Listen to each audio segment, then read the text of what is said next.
later, America. Your girl is leaving the U.S. forever. I just sold my house in Houston, Texas, and I'm on my way to Bali to live there indefinitely. First things first, though, is the 36-hour long-ass flight that it took to get there. It really wasn't that bad. So I flew from Houston to Japan. Y'all, if you have never been to Japan, put this on your bucket list.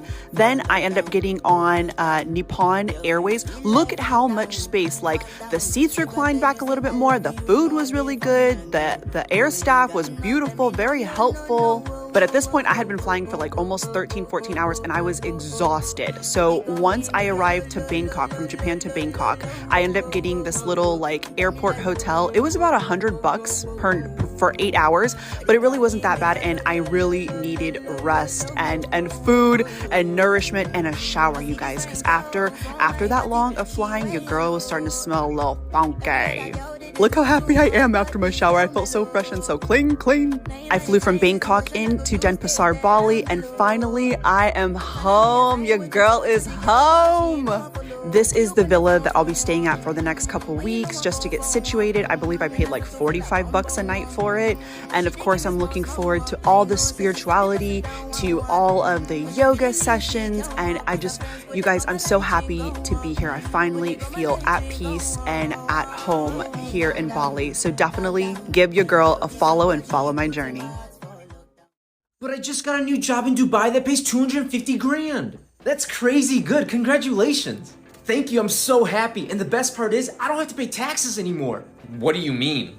There's no income tax in Dubai. Well, yeah, but you're a US citizen. Yeah, so what? US citizens can only exclude up to $112,000 of foreign earned income. What do you mean? In the US, you're required to file a tax return and pay income taxes on foreign earned income. Oh man! Well, what if I want to renounce my US citizenship? I'm not sure if that would be a good idea. Someone please explain to me the difference between expats and immigrants. Because it feels to me like the only difference between the two is whether you're white or not. I've lived in 5 different countries so far, and I have yet to be called an immigrant to my face. People always call me an expat or someone who lives abroad. So who are all these immigrants that I'm always reading about, and why am I not one of them? Because I'm pretty sure we're exactly the same. You want to move from the US to Japan, the country with an average cost of living 46% lower than the US, rent 53% lower, overall crime rate 17% lower, violent crime rate 94% lower, but taxes are higher. More on that in a second. A flight from the US to Japan costs around $1,000 and takes about 13 hours. To stay in the country, the first 90 days are visa free. After that, there's the Japan work visa, the highly skilled professional visa, the working holiday visa, and the Japan student visa. Looking to rent? Typical monthly rent averages $651 to $1,360. Looking to own? A house costs an average of $273,000 to $455,000. Japan's personal income tax rates are generally higher than the US, ranging from 5 to 45% for residents. There's also a 2.1% surtax and a 10% local inhabitants tax. If you made $100,000 in Japan, you'd pay roughly 16% more in taxes. So cost of living is lower. It's cheaper to rent and own. Overall crime is slightly lower, and violent crime is more than half. But personal income tax is higher. If you don't speak Japanese, only 30% of Japan's population is fluent in English. If you wanted to work towards citizenship, it takes half a decade, and dual citizenship isn't allowed in the country. So with everything going on in America, I have actually lived in 5 other countries than America, and I just want to give you some advice if you're thinking of, immigrating elsewhere. So here you go. Number 1, if you are in a reciprocal tax agreement country, most Western countries have this reciprocal tax agreement. But particularly, I know for sure that England or the UK and both Australia have this. So if you're paying taxes in those countries, you do not have to pay additional taxes in America. All you have to do is file because you're already paying higher taxes in those countries, so you don't have to pay additional taxes in America.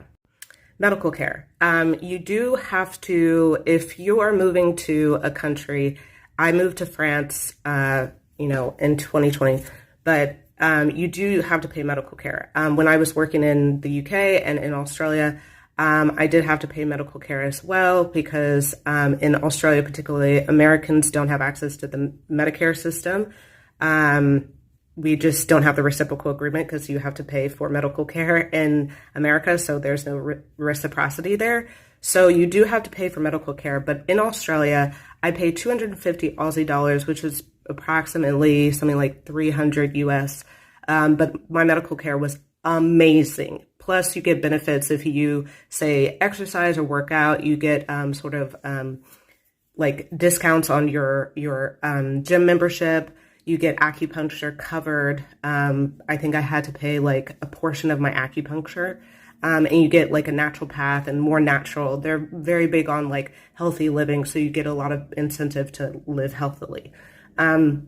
In England, my work paid for my medical care in order to use the public system, but I also have private care. In France, I had to get private care, and it's approximately 250 euro, which is about $250. And you get covered for all of Europe and France. In Mexico, when I lived there, Mexico, you can pay as you go. It's very, very inexpensive medical care. And also vet care is very, very inexpensive. Literally, I had to get all these exams for my cat, and I paid like $30 US. Living expenses is about 5% less to live in the UK. In London, actually, it's cheaper to live in London than it is to live in most of the United States. In France right now, it's much cheaper to live in Paris than it is to live in any of the United States. It's about, if you want a one bedroom, it can range from around, it's based on the square meter, so it can range from like 1,100. You can find something for 1,000, but you don't want to live there. But it's much cheaper to live in Europe, yeah. Dear Americans, when you're outside of America, please don't behave the way you do when you're inside America. My wife and I were at a store in Puerto Plata, not far from where we live here in the Dominican Republic. We were actually looking to buy some furniture for our office setup. And we overheard a conversation between an American guy who was trying to explain to the salespeople that he bought a laptop from them. Dude is upset because apparently when they set up the computer for him, it automatically set up the language for his computer to be in Spanish. I mean, just absolutely going off the typical American tourist kind of thing. My wife and I are just sitting there watching this. The salespeople can speak English, all right? And he's trying to do the whole slow down his English thing to make it seem like they can't understand what the hell he's saying. They absolutely can understand what he's saying. They're being extremely respectful. He's just going off, just making an entire scene. Wants them to return the laptop that he bought from them and give him a new laptop, and this time set up the laptop in English instead of just resetting the computer and redoing it in English. This is something we see all around the world as we travel. And it's this experience as an American who has seen the world, who does travel the world, and who recognizes when you're outside of America, you are a guest in other people's country. Even if you can't communicate as well as you would like to, or as comfortably as you'd like to, even if you have to make some adjustments because you're not used to the culture, just this arrogance of, you know what, I'm a guest in your country, you should treat me better. No, man, you're a guest in their country. You need to behave better.